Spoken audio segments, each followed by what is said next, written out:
नमस्कार दोस्तों, स्वागत है आपका आज के मुख्य समाचार में, जिसमें सबसे पहले और बड़ी खबर में आपको बताएंगे कि देश में आतंकी हमले की साजिश नाकाम। गुजरात एटीएस ने आईएसआईएस के 3 टेररिस्ट को किया गिरफ्तार। खबर में आगे जिक्र होगा कि अयोध्या में ध्वजारोहण, राम जन्मभूमि परिसर में तैनात होगा पीएम हाउस, होगी अत्याधुनिक सुरक्षा व्यवस्था। आगे आपको बताएंगे कि 5 साल में बिहार को विकसित राज्य बनाएंगे। अमित शाह ने डिफेंस कॉरिडोर, सोन मछली और कतरनी के चावल को लेकर दिया बड़ा बयान। खबर में आगे जिक्र होगा कि पाकिस्तान शांति नहीं चाहता। आरएसएस चीफ बोले, भारत मुंहतोड़ जवाब देने को रहे तैयार। याद दिलाई 1971 की जंग। और इसी के साथ आगे आपको बताएंगे कि जापान से खाड़ी तक यूपी में निवेश के लिए बड़ा प्लान। सीएम योगी खुद जाएंगे सिंगापुर और जापान। क्या है मकसद, आपको जरूर बताएंगे दोस्तों।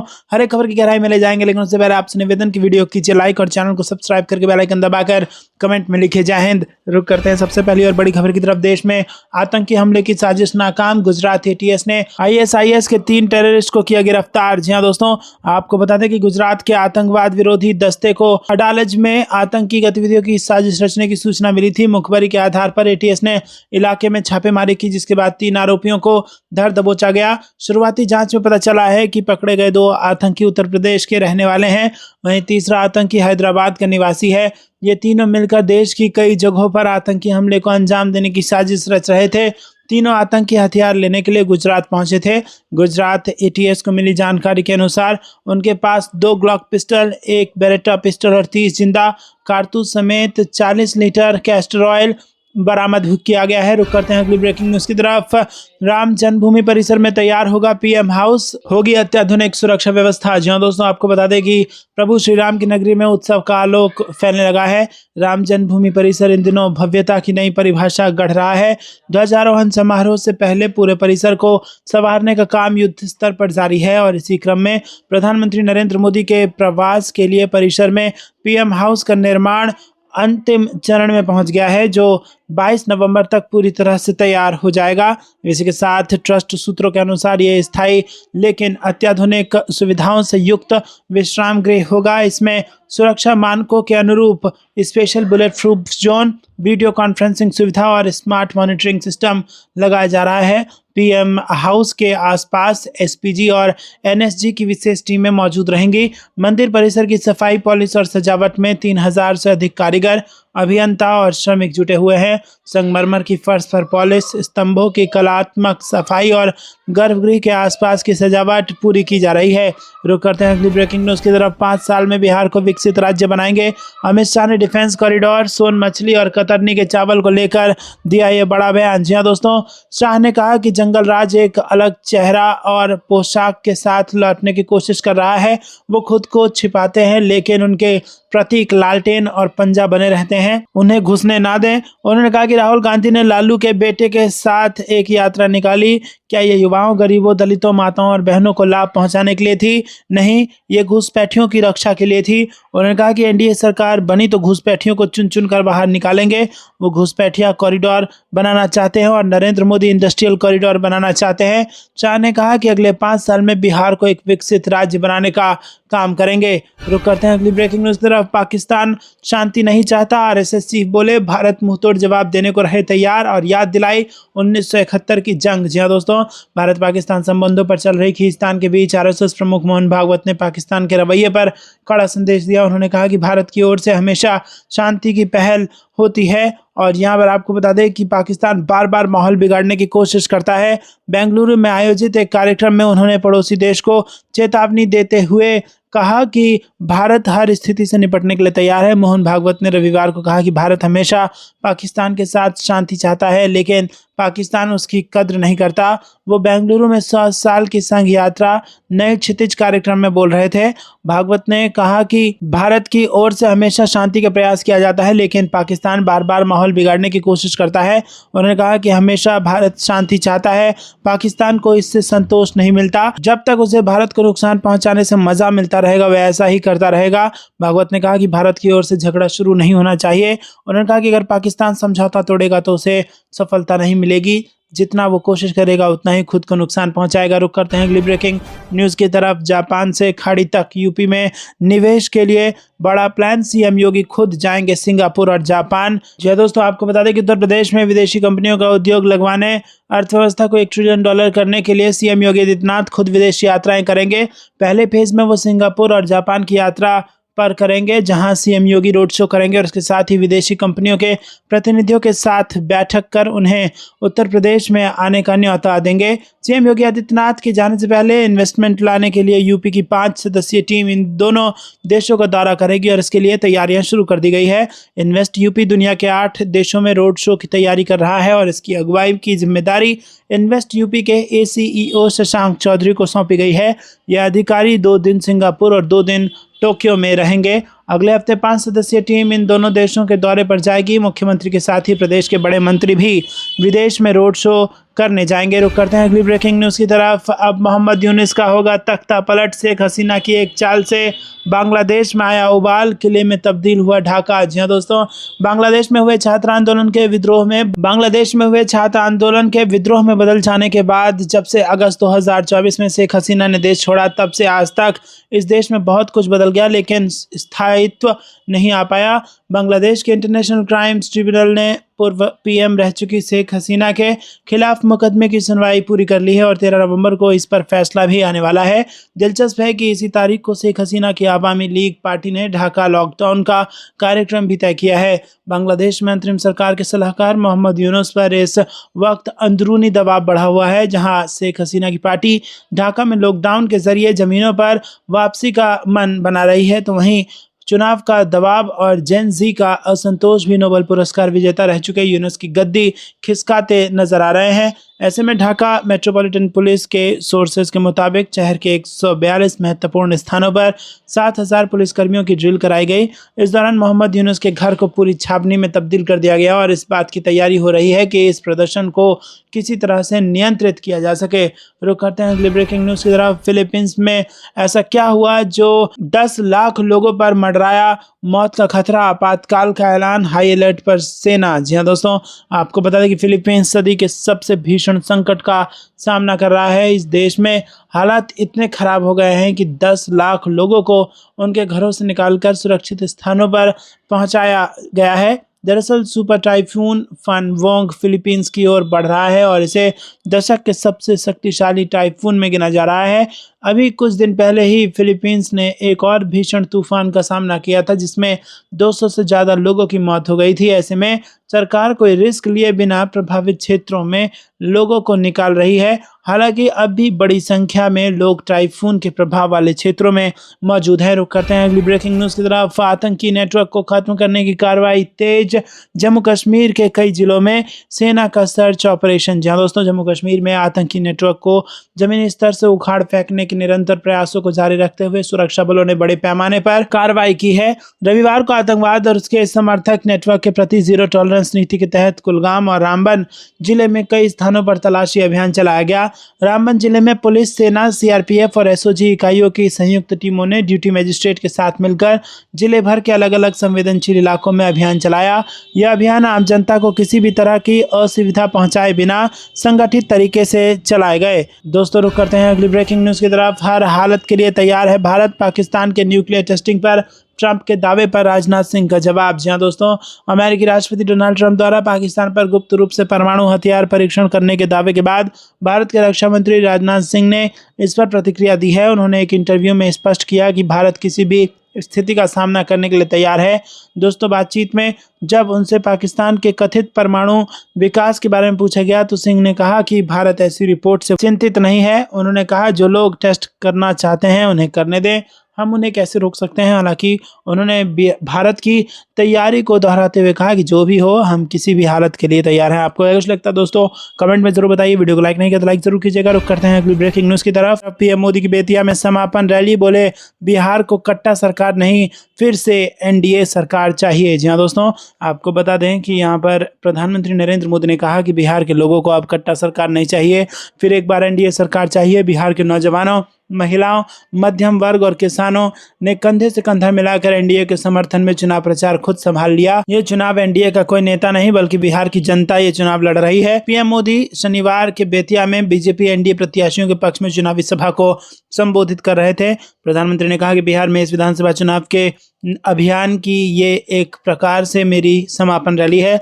मैंने भारत रत्न जननायक कर्पूरी ठाकुर जी की पवित्र जन्म स्थली से आशीर्वाद लेकर चुनाव अभियान शुरू किया था और आज यहाँ पूज्य बापू के सत्याग्रह की भूमि चंपारण में इस चुनाव अभियान की ये मेरी आखिरी सभा है। चंपारण सत्याग्रह की ये धरती संकल्प की धरती है। आज जब हम विकसित भारत का संकल्प लेकर चले हैं तो फिर ये चंपारण की भूमिका बहुत अहम है। बेतिया का ये जन सैलाब चंपारण का मूड बता रहा है। रुक करते हैं अगली ब्रेकिंग न्यूज की तरफ। घुसपैठियों को बिहार से निकाल करेंगे बाहर, अमित शाह ने फिर दिलाई जंगल राज की याद। जी हाँ दोस्तों, केंद्रीय गृह मंत्री अमित शाह ने लालू राबड़ी शासनकाल एवं तेजस्वी यादव पर जमकर हमला बोला। साथ ही सोनिया गांधी और राहुल गांधी पर भी जमकर निशाना साधा।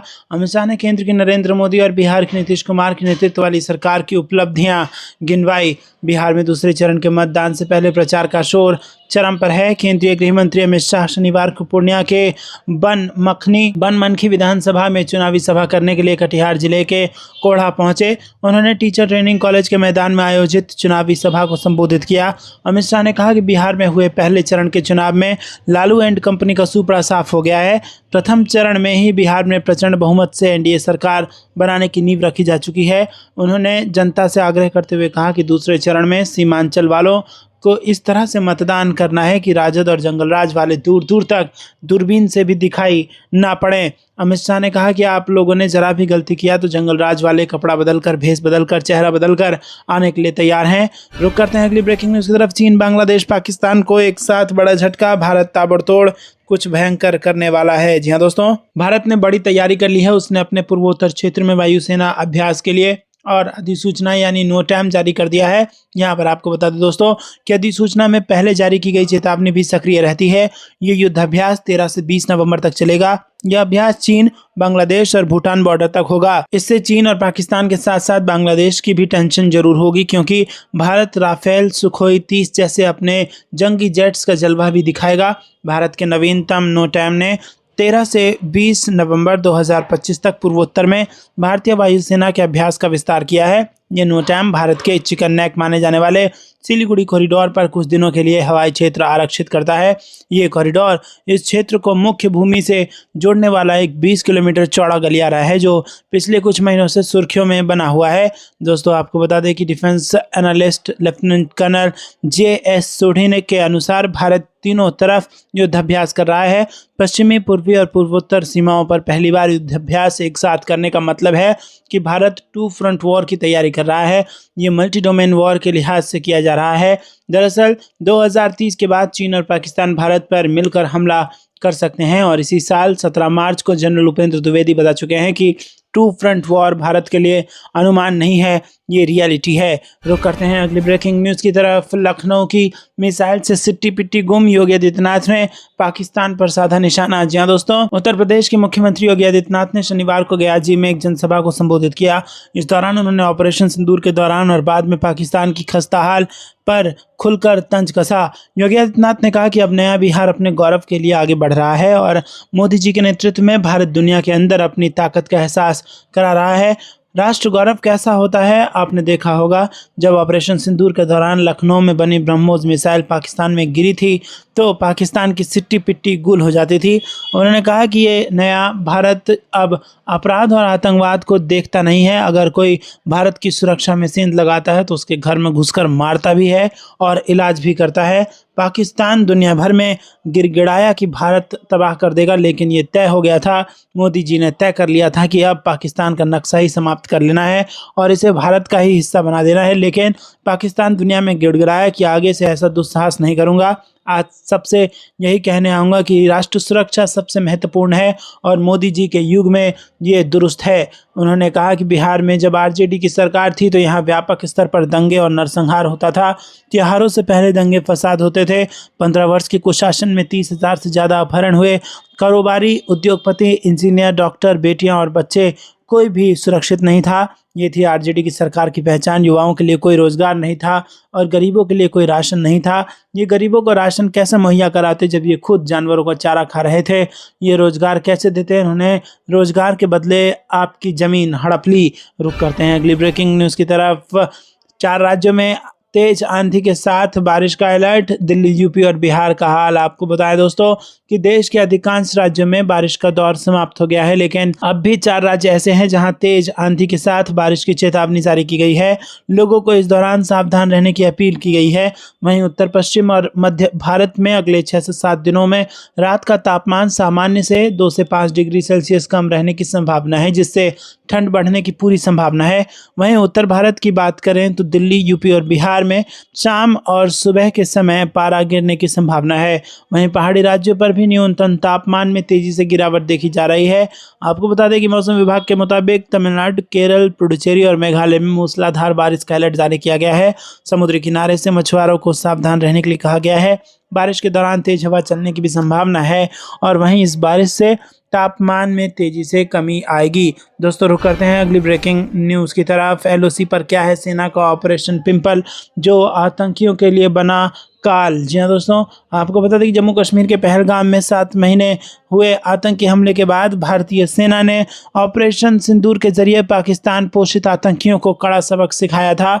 लेकिन ठंड शुरू होने के साथ ही अब एक बार फिर आतंकियों ने भारत में घुसपैठ की कोशिश शुरू कर दी है। इन्हीं आतंकी घुसपैठों को रोकने के लिए सुरक्षा बलों ने ऑपरेशन पिंपल चलाया है।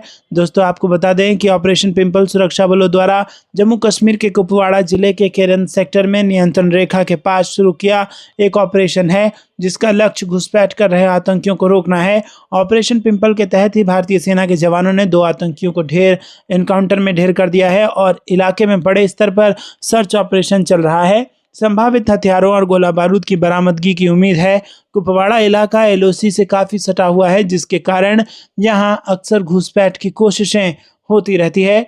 चिनार कॉर्प्स के आधिकारिक एक्स हैंडल से शनिवार सुबह 7:10 पर पोस्ट कर ऑपरेशन पिंपल की जानकारी दी गई। रुक करते हैं अगली ब्रेकिंग न्यूज़ की तरफ। समाज केवल कानून से नहीं बल्कि संवेदना से भी चलता है, मोहन भागवत का बयान। जी हाँ दोस्तों, राष्ट्रीय स्वयंसेवक संघ के संघ संचालक मोहन भागवत ने शुक्रवार को बेंगलुरु में हुए नेले फाउंडेशन के रजत जयंती समारोह को संबोधित किया और उन्होंने कहा कि एक अच्छा काम 25 से 50 साल चलाना कठिन होता है, क्योंकि अच्छा काम करते हैं तो रास्ता हमेशा थकाने वाला और कठिन होता है, लेकिन इतने लंबे समय तक अच्छा काम करते रहना हम सब के लिए आनंद का विषय है। मोहन भागवत ने कहा कि समाज केवल कानून से नहीं चलता बल्कि संवेदना से भी चलता है। एक अपनापन होता है, हम सभी को उस अपनेपन की संवेदना उत्कृष्टता से अपने हृदय में अभिभूत करके उसे जागरूक रखने का काम करना चाहिए। तब हमारा समाज, भारतवर्ष खड़ा होगा और हम विश्व गुरु बनेंगे। ये जो अपनापन है वही हम सभी लोगों का मूल स्वरूप है। सभी लोगों में एक ही अस्तित्व है, उसी को हमारी परंपरा में ब्रह्म या ईश्वर कहते हैं, जिसे आज विज्ञान भी मानता है। मोहन भागवत ने कहा कि जब हम खाना खाने बैठते हैं और अगर कोई भूखा व्यक्ति हमारे पास आता है, ऐसे में हम या तो उसको खाना खिलाएंगे या फिर उसको भगा देंगे। अगर वो हमारे भागने से नहीं जाता तो उसकी तरफ पीठ करके खाना खाएंगे, क्योंकि हम उसके सामने भोजन रख कर नहीं खा सकते। इसको संवेदना कहते हैं। इंसान के मन में संवेदना होती है, हालांकि जानवरों में भी संवेदना होती है, लेकिन इंसान की संवेदना सबके लिए होती है। जानवरों की संवेदना केवल अपने तक होती है और उनको केवल खाना है और जीना है। जब तक जीना है तब तक खाना है, इसीलिए जानवर आत्महत्या नहीं करते, लेकिन इंसान को दूसरे की संवेदना का एहसास होता है। जो दूसरे के दुख तकलीफ को समझता है, इसे करुणा कहते हैं। मानव हृदय में एक भावना है। दोस्तों आपको क्या कुछ लगता है कमेंट में जरूर बताइए। वीडियो को लाइक नहीं किया तो लाइक जरूर कीजिएगा। रुक करते हैं अगली ब्रेकिंग न्यूज़ की तरफ। दबाव में नहीं आएंगे, सही वक्त पर होगा फैसला। अमेरिका पाकिस्तान के परमाणु परीक्षण पर राजनाथ सिंह की खड़ी। जी हाँ दोस्तों, अमेरिकी राष्ट्रपति डोनाल्ड ट्रंप द्वारा दावा किया गया कि पाकिस्तान, चीन और रूस समेत कई देश परमाणु परीक्षण कर रहे हैं। दावे के साथ ही उन्होंने अमेरिकी सेना को भी परमाणु परीक्षण करने की मंजूरी दे दी है। इसके साथ ही दुनिया भर में परमाणु परीक्षण करने की एक बार फिर से रेस शुरू हो गई है। और इस बीच रक्षा मंत्री राजनाथ सिंह ने कहा है कि भारत राष्ट्रीय सुरक्षा या परमाणु परीक्षण के मामले में किसी अन्य देश के दबाव में नहीं आएगा। सरकार राष्ट्रहित को ध्यान में रखकर फैसले लेगी। अमेरिका और पाकिस्तान के संभावित परमाणु परीक्षण की चर्चाओं पर राजनाथ सिंह ने भारत का रुख स्पष्ट करते हुए कहा कि भारत किसी भी दबाव में नहीं आएगा। उन्होंने कहा कि भारत वही करेगा जो उसे सही लगेगा, वो सही समय पर सही कदम उठाएगा। रुक करते हैं अगली ब्रेकिंग न्यूज़ की तरफ। जमुई में गर्जे अमित शाह, बोले पहला चरण बता गया, बिहार में जंगल राज को कर दिया रिजेक्ट। जी हाँ दोस्तों, जमुई में रैली के दौरान केंद्रीय गृह मंत्री अमित शाह ने कहा कि पहले चरण की वोटिंग में ही बिहार की जनता ने लालू राबड़ी और राहुल गांधी की पार्टियों को नकार दिया है। उन्होंने चेतावनी दी कि अगर मतदाता जरा सी चूक करेंगे तो बिहार में फिर से जंगल राज लौट आएगा। केंद्रीय गृह मंत्री अमित शाह ने बिहार में पहले चरण की वोटिंग के बाद दावा किया कि लालू प्रसाद यादव और राहुल गांधी की पार्टियों का सफाया हो चुका है। जमुई की चुनावी सभा में संबोधित करते हुए शाह ने कहा कि 11 नवंबर को ऐसा बटन दबाना कि झटका सीधा इटली तक पहुंचे। अमित शाह ने कहा कि बिहार की जनता ने पहले ही चरण में यह स्पष्ट कर दिया है कि जंगल राज चाहे भेष बदल कर आए या चेहरा बदल कर उसे वापस आने नहीं दिया जाएगा। राजद और कांग्रेस पर हमला बोलते हुए उन्होंने कहा कि लालू राबड़ी के शासन में बारात के साथ उगाही के लिए हथियारबंद लोग पहुंचते थे